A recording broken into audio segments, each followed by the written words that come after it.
अस्सलाम वालेकुम, मैं हूं अनीला और वेलकम करती हूं आपका अपने व्लॉग के चैनल पर। कुंदरी में एक दिन गुजारने के बाद मैंने डिसाइड किया कि हम लोगों को मिठी तो जाना ही है, तो रास्ते में क्यों ना मैं उमरकोट के किले को देखती चली जाऊं। हिस्टोरिकल प्लेसेस को विज़िट करना हमारे लिए इसलिए अहम है कि हमें पता चले कि हम तरक्की कितनी कर चुके हैं, लेकिन हमें ये भी याद रखना है कि हमारा पास्ट क्या था। रास्ते में ये खेत खलियान और छोटे छोटे सी झुग्गियाँ, क्योंकि सिंध में छोटे घरों को झुग्गियाँ कहा जाता है, उस तरह की चीज़ें आपको बहुत नज़र आएंगी। यहाँ की खूबसूरती ही ये है। बस में मैंने ट्रैवलिंग स्टार्ट की और ये आपको अगर कैमरा मूव करता हुआ नज़र आ रहा है तो इसके लिए माजरत। रोड वहाँ के इतने पुख्ता नहीं बने हुए जैसे कि सिटीज़ में होते हैं, लेकिन मेरा मकसद यहाँ पे कैप्चर करना है पाकिस्तान की ब्यूटी को। और ये देखिए कि कितनी खूबसूरती है, हरियाली है और कितना सुकून है। एनीवेज़, यहाँ से हम चलते गए। 2 से ढाई घंटे में हम कुंदरी से पहुँचे उमरकोट। वहाँ पहुँच के आपको पता चलेगा कि मैं किस फोर्ट की बात कर रही हूँ, यानी किला। रास्ते में बस में मुझे ये बॉयज़ बैठे नज़र आए। मासूमियत देखें इनके चेहरे पर, लेकिन छोटी सी उम्र में कितनी पुख्तगी है। एनीवेज़, बच्चे तो बच्चे ही होते हैं। फिर से दोबारा मैंने फोकस किया रोड्स के ऊपर, खेतों के ऊपर, खलियानों के ऊपर, क्योंकि जितनी खूबसूरती मेरी आँखों ने वहाँ पे कैप्चर की है उससे बिल्कुल आप समझिए 0.1% मेरे कैमरे ने फोकस की है। एनीवेज़, यहाँ से हम चलते गए और चलते गए। बहुत सारी जगहों पे गाड़ी रुकी, पैसेंजर्स को बिठाया, पैसेंजर्स को उतारा। ऑब्वियसली ज़िंदगी के यही असूल हैं, कभी हमें रुकना पड़ता है, कभी हमें चलना पड़ता है और कभी हमें बहुत ज़्यादा स्पीड में चलना पड़ता है। और जब हम थक जाते हैं तो कहीं पे हमें स्टे भी करना पड़ता है। एनीवेज़, रास्ते में दूसरी तरफ जाने वाली गाड़ियाँ भी आईं। ये देखिए, ये भट्टी है ईंटें बनाने वाली, इसको मैंने फ़ोकस करने की कोशिश की है। एनीवेज़, जैसी भी आपको दिखी बताइएगा ज़रूर कि कैसा कैप्चर किया है मैंने सिंध के एरियाज़ को। उमरकोट तक का रोड कोई इतना पुख्ता नहीं था, यानी कच्चे रोड्स। और ये देखिए यहाँ पे ईंटें बनाने वाली भट्टी, और मेरे बैक पर कोई ना कोई चीज़ बेचने वाला फिर से मौजूद है। अब मैं अपनी वॉइस ओवर यहाँ पे स्टॉप नहीं कर सकती, क्योंकि ये भी तो नेचुरल चीज़ें हैं, इनका भी हक बनता है हमारी वीडियोस में आने का। यहाँ पे देखिए छोटे छोटे से तालाब बने हुए हैं और औरतें यहाँ पे बैठ के कपड़े धो रही थीं। मुझे काफ़ी सीन्स यहाँ पे अच्छे लगे, जिन्हें मैंने कैप्चर करने की भरपूर कोशिश की है। अब हर चीज़ को मैं स्लो या नॉर्मल स्पीड पे तो आपको दिखा नहीं सकती थी, इसलिए मैंने यहाँ पे फास्ट किया है। जब आप इसे देखेंगे तो आपको अंदाज़ा होगा। पीछे आपने खेत खलियान देखे, लेकिन यहाँ पे आपको वीराना नज़र आ रहा है। रास्ते में मैं चलते हुए यही सोच रही थी कि अगर इन जगहों को आबाद कर दिया जाए तो पाकिस्तान में ज़मीन की कोई कमी नहीं है, यानी फिर शहरों के ऊपर बर्डन कम हो सकता है। आपको मैं अपनी नेक्स्ट वीडियो में एक इतना हसीन शहर दिखाऊंगी जो कि डेजर्ट के बीचों बीच बना हुआ है। इसके बाद की वीडियो उसी शहर की है। अब यहाँ पे हमने टर्न किया और वीरानियाँ देखें इस जगह की। देख के ही कहीं लगता है कि हम किसी सहरा में आ गए हैं, लेकिन कहीं दूर इस तरीके से भट्टी नज़र आना, छोटी मोटी झोंपड़ी नज़र आना, वहाँ पे ज़िंदगी की अलामत हैं। एनीवेज़, बीच में ही आपको माल मवेशी नज़र आएंगे, बीच में ही आपको खूबसूरती नज़र आएगी। तो लीजिए जनाब, पहुँच गए हम उमरकोट के किले में। यहाँ पे हो रही है अनीला की शाही एंट्री। ज़ाहिर सी बात है, मैंने एंटर होना है तो अपनी शाही एंट्री देनी है। यहाँ पे मेरे रिलेटिव्स जो मेरे साथ थे वो आगे भागम भाग में लगे हुए, उनसे आगे भागने के चक्करों में मैं निकलती चली गई। अगर यहाँ पे कैमरे की पोजीशन सही नहीं है तो इग्नोर इट। चले जी, किले के अंदर जाते हैं। दरवाज़ा देखिए, नोकीला खारदार, यानी जब ये दरवाज़ा बंद करें और इमेजिन करें कि हाथी घोड़े वगैरह इस तरह की कोई चीज़ सामने आती होगी तो ये नोकें तो उनको चुभ जाती होंगी। और ये है टन टन टन, फरियाद लेकर आई हूँ भैया, मेरी फरियाद सुनो, मैंने ये फोर्ट देखना है। काफ़ी पुराना हो चुका है, लेकिन इसको मज़ीद रेनोवेशन की ज़रूरत है। एनीवेज़, ये तो सिंध गवर्नमेंट को चाहिए कि वो इसको फोकस करे, लेकिन हमें पता चला है कि काफ़ी रेनोवेट हो चुका है, हमें वहाँ जाना है। अब यहाँ पे जो सीढ़ियाँ ऊपर जा रही हैं ये पुराने, जो एक ज़माने में बादशाह और उनकी मलकाएँ वगैरह होती थी उनकी कब्रें हैं। तो इस चीज़ का सबूत है कि हर चीज़ ने मिट्टी बन जाना है, हर चीज़ फ़ानी है, हर चीज़ को ज़वाल है। बस इसी चक्करों में हम लोगों को हिस्टोरिकल प्लेसेस देखते रहना चाहिए ताकि हमें पता चले ये दुनिया फ़ानी है, हर एक ने यहाँ से जाना है। एनीवेज़, यहाँ से मैं निकली और सामने पहुँचने के चक्करों में सबसे पहले मैंने सब कुछ छोड़ दिया और अब भागम भागी में मैं चढ़ूँगी सीढ़ियों के ऊपर। और काफ़ी ज़्यादा सीढ़ियाँ थी लेकिन काफ़ी आरामदेह थी। एनीवेज़, चढ़ गई मैं ऊपर। ऊपर ये हैं कैनन्स, मेरे ख्याल टोटल 7 कैनन्स थी। और यहाँ पे ये देखिए कि किस तरीके से ये नस्ब हैं। एक ये सर्कुलर सा ऊंची सी जगह है और इसके 7 मुख्तलिफ़ जगहों पे ये कैनन्स रखी गई हैं। अब मुझे नहीं पता ये चलती कैसी होंगी या फिर रेनोवेट करने के बाद इनका स्ट्रक्चर चेंज कर दिया गया है, आई डोंट नो। लेकिन इसमें से एक कैनन ऐसी है जिसको कहा जाता है पीतल की और सबसे ज़्यादा एक्सपेंसिव है। मुझे जो इन्फॉर्मेशन मिली ये वाली, ये काफ़ी एक्सपेंसिव बताई जाती है और सबसे ज़्यादा पावरफुल भी बताई जाती है। एनीवेज़, मेरा मकसद था कैनन के साथ वीडियो बनाना और थोड़ी सी सेल्फी बनाना। ये देखिए आउट साइड का लुक। एनीवेज़, जब हमने ऊपर से अच्छे तरीके से देख लिया तो अब हमारा इरादा बना कि अब हमें नीचे आ जाना चाहिए।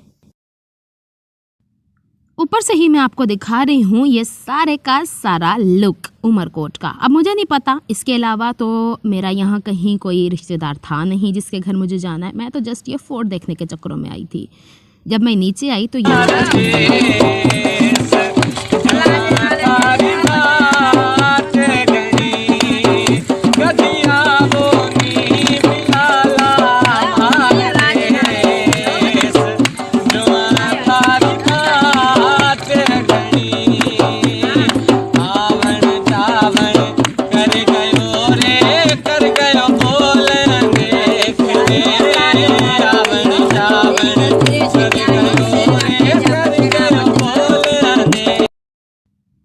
कैप्चर करने के बाद ये देखिए लुक साइड से किले की। अब मेरा मूड बना कि हम लोग यहाँ पे जो एक म्यूज़ियम है उसको भी विज़िट कर लें।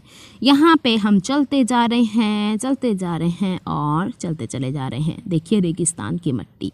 एनीवेज़, पहुँचे हम म्यूज़ियम में। वहाँ पे हमने टिकट बाय किया, 10-20 रुपीज़ का होता होगा। ये देखिए म्यूज़ियम ऑफ उमरकोट। एनीवेज़, हम अंदर गए। काफ़ी ऐसी हिस्टोरिकल चीज़ें देखने को मिली। मैंने काफ़ी कुछ कैप्चर किया था, वो मैंने अपने लिए कैप्चर किया है। आपसे बस ये शेयर करना चाह रही हूँ कि ये मॉन्यूमेंट्स हैं, देखें, ये हिस्ट्री है हमारे कल्चर की। इसी सब को फेस करके हम आज यहाँ मौजूद हैं। एनीवेज़, ये देखिए, ये पत्थरों से बने हुए टॉर्टॉइस थे या पत्थरों से बने हुए घोड़ों के सर थे, या कोई भी ओकेजन हुआ होगा, उस ओकेजन के हिसाब से उन्होंने महफूज कर दिया पत्थरों में इस हिस्ट्री को। लोग सहीफ़े लिखते हैं, किताबें लिखते हैं, लेकिन इन लोगों ने यहाँ पर इसे पत्थरों की सूरत में महफूज कर दिया है। हर एक के नीचे उसकी डिटेल्स मौजूद थी।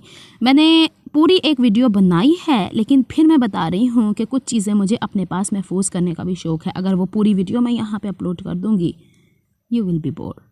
एनीवेज़, ये देखिए, ये पूरी महाभारत आई गेस है ना, इसी तरह का कुछ है।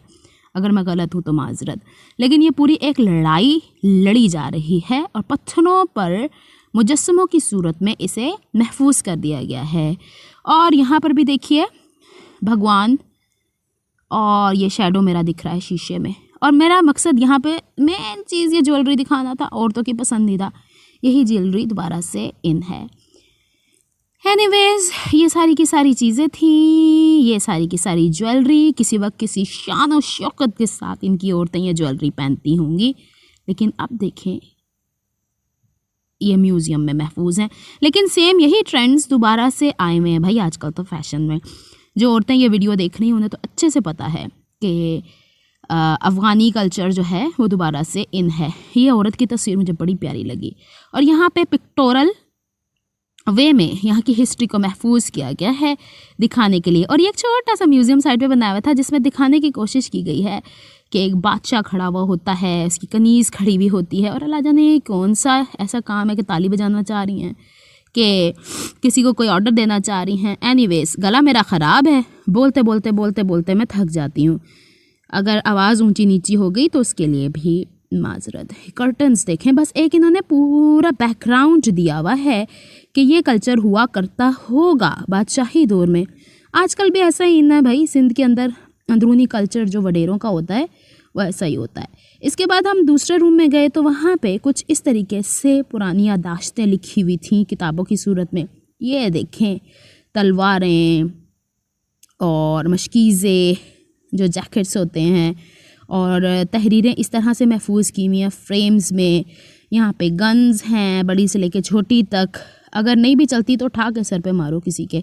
और यहाँ पे ये देखें खंजर, छुरियाँ वगैरह। मैंने काफ़ी कोशिश की है कि आपको छोटे छोटे ग्लिम्सेस दिखाऊं।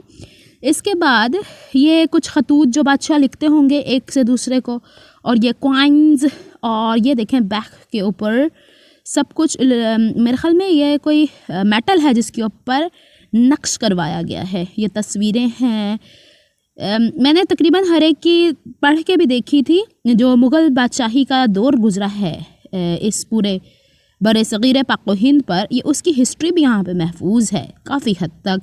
जिन लोगों का इंटरेस्ट है वो यहाँ ज़रूर विज़िट करें और देखें कि ये क्या चीज़ें हैं। ज़ाहिर सी बात है, अगर आपने आगे बढ़ना है तो आपको अपने पास्ट से भी लगाव होना चाहिए। तो ये कुछ सहीफ़े हैं यहाँ पे। जो ताजमहल इंडिया का, उसका भी कुछ इंफ्रास्ट्रक्चर की कुछ डिटेल्स की किताब यहाँ पे मौजूद है। अब मुझे नहीं पता वो क्या डिटेल्स थी, क्योंकि हैंड राइटिंग तो मुझे पहचानने में नहीं आ रही थी। या तो वो संस्कृत थी या पर्शियन थी, उर्दू नहीं थी। मैंने बहुत ट्राई की पढ़ के देखूँ या उसको समझने की कोशिश करूँ, ना तो मुझे समझ में आया ना मेरे पढ़ने में आया। एनीवेज, देख के अच्छा लगा बहुत कि हमारी हिस्ट्री इस हिसाब से महफूज है कि हम उससे देखकर याददाश्त को रिकवर कर सकते हैं कि ये सब कुछ था। क्योंकि आज के दौर में हमें कल की बात याद नहीं रहती। सीधी सी जो मैं आपको बात बताऊं, आज के दौर में हमें दादा की, परदादा के ज़माने की बात याद नहीं है। ये तो सदियों पुरानी बातें यहाँ पे महफूज हैं। तो विज़िट करके इसे रीन्यू करें ताकि आपको इंसानियत का पता चले, आपको तरक्की का पता चले, आपको पता चले कि किस तरीके से हमारे पुराने लोगों ने हम लोगों को यहाँ तक पहुँचाने के लिए कुर्बानियाँ दी हैं। एनीवेज, ये सारी हिस्ट्री थी जो मैं आपसे शेयर करना चाह रही थी। अब यहाँ से हम निकलेंगे और पहुँचेंगे किसी और जगह, और वहाँ पर भी मैं आपको दिखाऊंगी कि गांव का कल्चर कैसा होता है। आप थोड़े से मज़ीद ग्लिम्सेस देख लीजिए यहाँ के, ताकि आपको आइडिया हो जाए कि मैंने एक एक चीज़ को अपने इंटरेस्ट के हिसाब से कैप्चर किया है।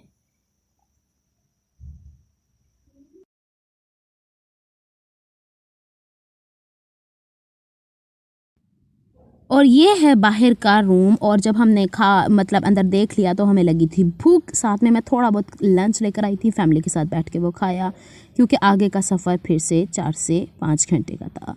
कहने को तो 2.5 घंटे कह रहे थे, लेकिन हम लोगों ने बड़ा लंबा सफ़र कट किया है। एनीवेज़, यह तमाम लुक बाहर आते हुए की खूबसूरती है वहाँ पे।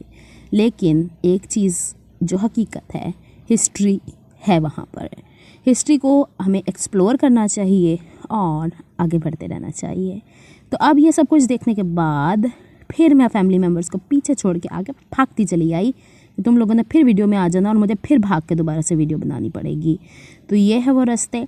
यहाँ पे आप देखेंगे ऊपर एक बंदा गुजर रहा है, उसकी दीवारों पे, किलों की दीवारों पे। मैंने कहा मैंने भी वहीं चढ़ना है, तो कहते हैं वो तो बंदरों की तरह फलांग के चढ़ गया, तुम कैसे ऊपर चढ़ोगी। एनीवेज, कोई तो सिस्टम होना चाहिए ना भाई कि हम इसकी दीवारों पर भी चढ़ के देख सकें कि किला अंदर से कैसा है और बाहर से कैसा। और ये हो गई मेरी शाही एग्ज़िट। मिलती हूँ मैं नेक्स्ट व्लॉग में, तब तक के लिए अल्लाह हाफिज़।